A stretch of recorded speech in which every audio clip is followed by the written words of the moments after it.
Hello students, कैसे हैं आप सभी लोग। इंडियन पॉलिटी के अगले लेक्चर 15 में आपका स्वागत है। पार्लियामेंट्री डेमोक्रेसी की बात अब हम लोग करेंगे। देखिए, अभी तक हमने जितनी चीजें पढ़ी वो आपका आर्टिकल 1 से हमने स्टार्ट किया। आर्टिकल 1 से बेटा हम चल रहे थे, तो आर्टिकल 1 से लेकर 51A तक हम कर चुके, जहां पर एक constitutional article, amendments, basic structure, doctrine, इन सब की बातें हम कर चुके हैं। अब इसके आगे हम बढ़ेंगे, हम थोड़े कॉन्सेप्ट्स को और चेंज करेंगे, और इन कॉन्सेप्ट्स को चेंज करके अब हमें क्या करना है ये आप समझ लीजिए। अब हम जा रहे हैं पार्लियामेंट्री डेमोक्रेसी की तरफ कि हमारी पार्लियामेंट्री डेमोक्रेसी है क्या। अब देखिए, जब भी हम पॉलिटी पढ़ते हैं तो पॉलिटी में हम दो एक न- दो दो डेमोक्रेसी से खुद को कॉम्पीट करते हैं। पहला बेटा यूएसए होता है, दूसरा यूके होता है। यूएसए जो है वो oldest democracy in the world है और लार्जेस्ट हम है, और मैक्सिमम चीजें हमने कॉपी यूके से की है, तो यूके को भी हमें कॉम्पीट करना पड़ता है।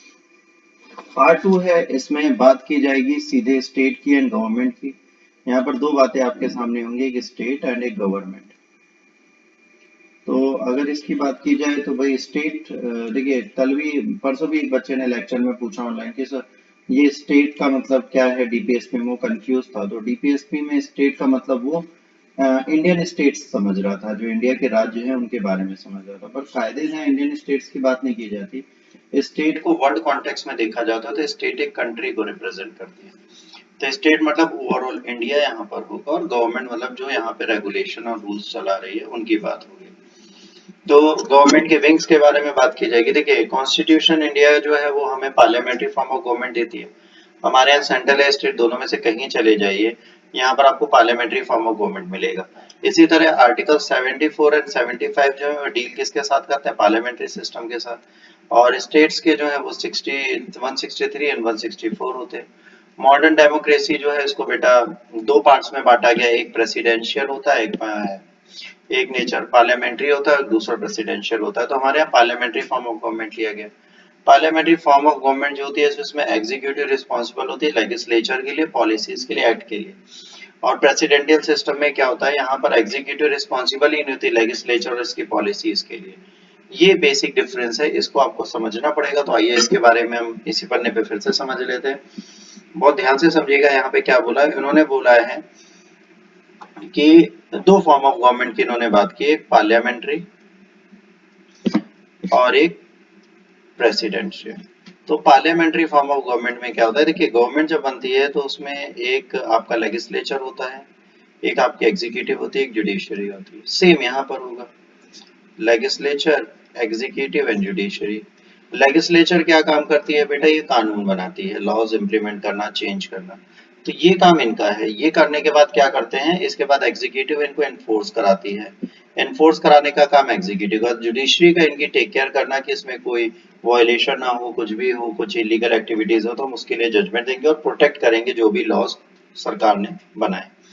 ओवरऑल लेजिस्लेशन एंड एग्जीक्यूटिव को मिलाकर हम बेटा सरकार बोल देते हैं। तो इंडिया में जब पार्लियामेंट्री फॉर्म ऑफ गवर्नमेंट होगी तो इसकी रिस्पॉन्सिबल कलेक्टिव रिस्पॉन्सिबिलिटी किसकी होगी, लेजिस्लेचर एग्जीक्यूटिव दोनों की, क्योंकि दोनों एक ही विंग है। ठीक है। बट जब प्रेसिडेंशियल फॉर्म ऑफ गवर्नमेंट में जाएंगे तो यहाँ पे मान लीजिए प्रेसिडेंट यूएसए के बैठे हैं जो बिडेन साहब। तो जो बिडेन एग्जीक्यूटिव चलाते हैं उनको लेजिस्लेचर से मतलब नहीं। लेजिस्लेचर यहाँ पर होता है बेटा कांग्रेस। कांग्रेस में एक होता है सीनेट और एक होता है house of representative, Rajya Sabha and Lok Sabha.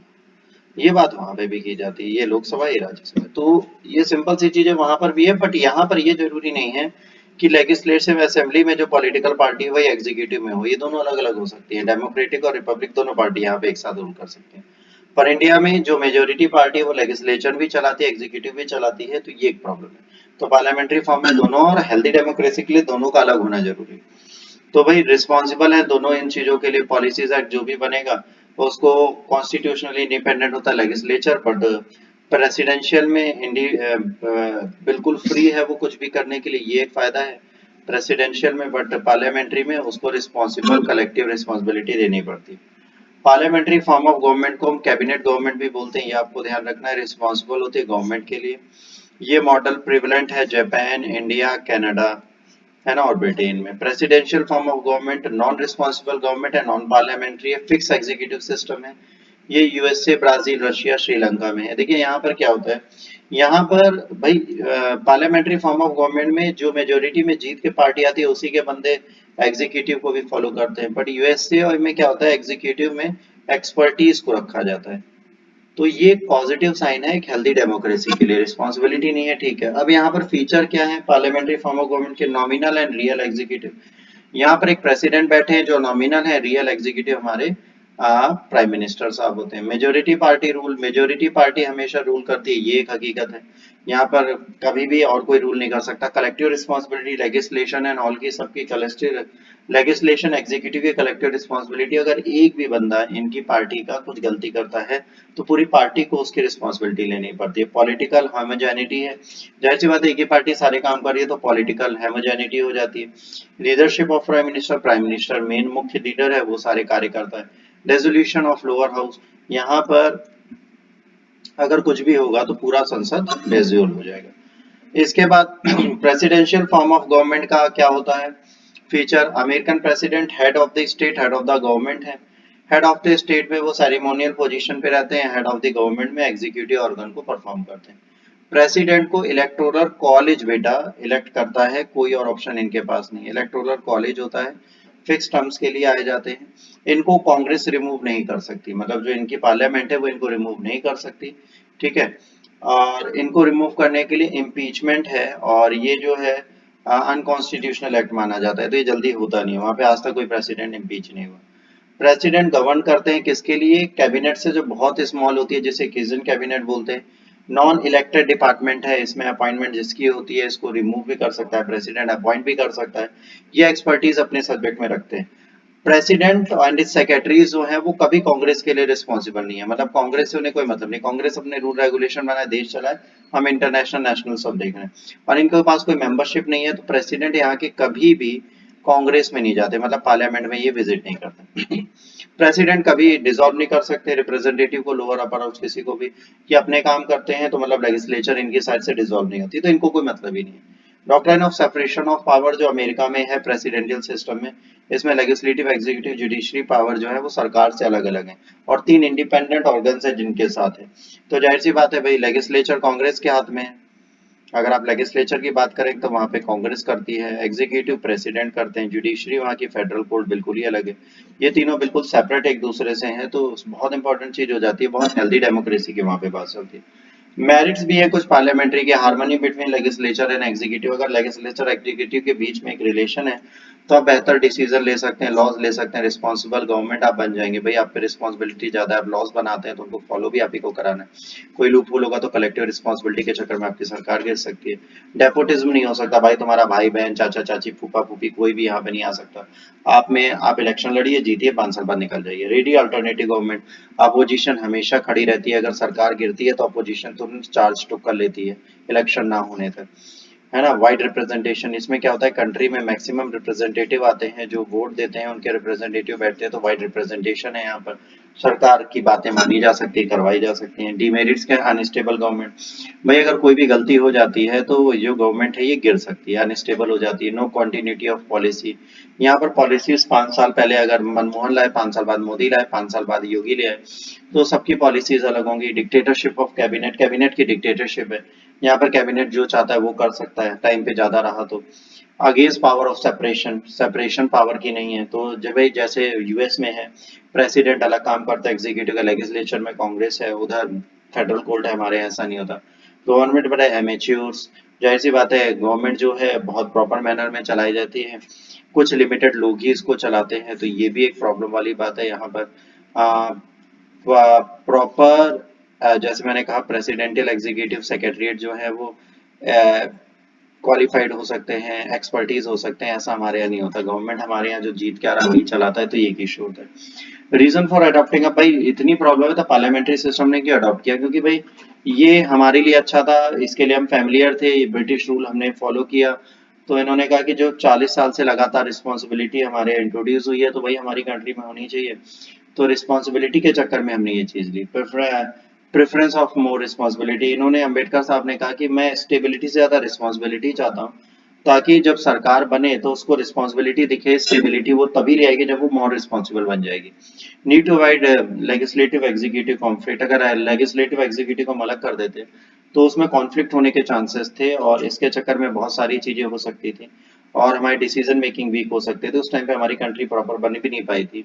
States बनने थे तो लेजिस्लेचर से अलग रूल फॉलो कराता, एग्जीक्यूटिव अलग काम करती, तो शायद देश हमारा जो है वो भी नहीं होता। तो एक डेवलपमेंट कंट्री का अगर करना है तो जरूरी था एक ही गवर्नमेंट हो जो दोनों चीजों को कर पाए। नेचर ऑफ इंडियन सोसाइटी बहुत ज्यादा डाइवर्सिटी है, हेट्रोजेनियस है, अलग अलग लैंग्वेजेस, अलग अलग रिप्रेजेंटेशन है। तो यहाँ पर हमें एक यूनाइटेड इंडिया बनाने के लिए हमें एक ऐसी डेमोक्रेटिक गवर्नमेंट चाहिए थी, पार्लियामेंट्री फॉर्म, जो लेजिस्लेटिव एग्जीक्यूटिव दोनों को एक साथ संभाले। हमारे और उनके मॉडल में डिफरेंस क्या है ब्रिटेन से? अब देखिए यूएस से कंपटीशन हो गया, ब्रिटेन से कर रहे हैं, ब्रिटेन से कॉम्पीट करेंगे तो इंडिया ने रिपब्लिकन सिस्टम फॉलो किया है, ठीक है, ब्रिटिश मोनार्की है यहाँ पर, वहाँ पे हमारे यहाँ ब्रिटिश मोनार्की जो है उसी की जगह हमने head of the state president रखा है।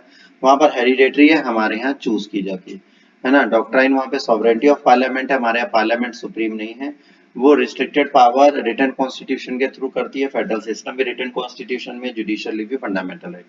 वहां पर कॉन्स्टिट्यूशन से ऊपर पार्लियामेंट है, मतलब यहाँ पे ब्रिटिश में आप जाएंगे बेटा तो ब्रिटिश कॉन्स्टिट्यूशन इनके नीचे, बट हमारे यहाँ पार्लियामेंट से ऊपर हमारा कॉन्स्टिट्यूशन बैठा हुआ है।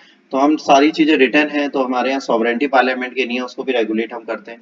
प्राइम मिनिस्टर जो है वो लोअर हाउस के मेंबर हो सकते हैं। In India prime minister may be the member of any house. हमारे यहाँ चाहे वो लोअर हाउस के हों या अपर हाउस के, उससे कोई मतलब नहीं, बस आउट ऑफ कॉमन की जगह वो कहीं के भी पार्लियामेंट में प्राइम मिनिस्टर कहीं के भी मेंबर हो सकते हैं, इसके लिए कोई आपको रोक टोक नहीं है। मेंबर ऑफ पार्लियामेंट अपॉइंट किए जाते हैं, usually member of parliament are alone appointed as minister. Member of parliament या मिनिस्टर बनाए जा सकते हैं, ऐसा नहीं है मिनिस्टर बनाया जाए, इसमें किसी को भी मैक्सिमम पीरियड ऑफ 6 मंथ के लिए आप मिनिस्टर बना सकते हैं और उसके बाद उसको आप वापस हटा सकते हैं, बट उसके आगे उसे बनना है तो उसको एक इलेक्शन करके जीत के आना पड़ेगा। ब्रिटेन के सिस्टम में लीगल रिस्पॉन्सिबिलिटी है, ठीक है, मिनिस्टर की। इंडिया में ऐसी कोई रिस्पॉन्सिबिलिटी नहीं है। Britain the minister of India are not required, है ना, counter sign the official act of the head of the state. Head of the state के किसी भी ऑफिशियल वर्क को वो काउंटर साइन नहीं करते। शैडो कैबिनेट है वहां पर। शैडो कैबिनेट का मतलब होता है, वहां पर शैडो कैबिनेट का सिंपल सा मतलब है कि वहां पर एक ऑलरेडी कैबिनेट वर्क कर रही है जिसका शैडो प्राइम मिनिस्टर होगा, shadow chief, shadow finance minister, shadow foreign minister होगा। तो ये क्या करते हैं, फ्यूचर में ऑफिस गेन करने के लिए अभी से एक्सपीरियंस लेते हैं। उनके पास पावर कोई नहीं होती बट वो एक्सपीरियंस लेते हैं। जैसे फाइनेंस मिनिस्टर ने कुछ किया तो फाइनेंस मिनिस्टर से बोलते हैं अरे तुमसे अच्छा तो ये डिसीजन मैं देता हूँ। तो इनके पास एक मौका मिलता है दूसरों की अपोजिशन के आइडियोलॉजी को सुनने और समझने का, तो ये भी एक पॉजिटिव एक्टिविटी दिखाते हैं। आज के लिए इतना ही बेटा। लेक्चर अच्छा लगा तो लाइक शेयर सब्सक्राइब आप जरूर कर सकते हैं। मुझे फॉलो करने के लिए सारी चीजें आपकी स्क्रीन पर है।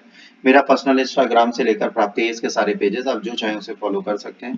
तो आज के लिए इतना ही। लेक्चर अच्छा लगा लाइक शेयर सब्सक्राइब करिए, बुरा लगा डिसलाइक करिए। डिसलाइक करने के बाद कारण जरूर बताइए, उसके लिए इंस्टाग्राम फॉलो करिए और मुझे बताइए सर आपने इस कारण आपको डिसलाइक किया। कमेंट्स क्लोज है, रीजन कुछ सोशल इलिसिट पीपल होते हैं जो बदतमीजी करते हैं, उनको खुद अकल नहीं है, खुद पढ़ना नहीं आता पर बदतमीजी करते हैं। तो कमेंट्स हम लोग अभी नहीं खोलेंगे, तो वक्त के साथ वो भी खुल जाएंगे। तो आपको कुछ भी कहना है इंस्टाग्राम पे आके कहिए। आज के लिए इतना ही। जय हिंद, वंदे मातरम, God bless you all, take care.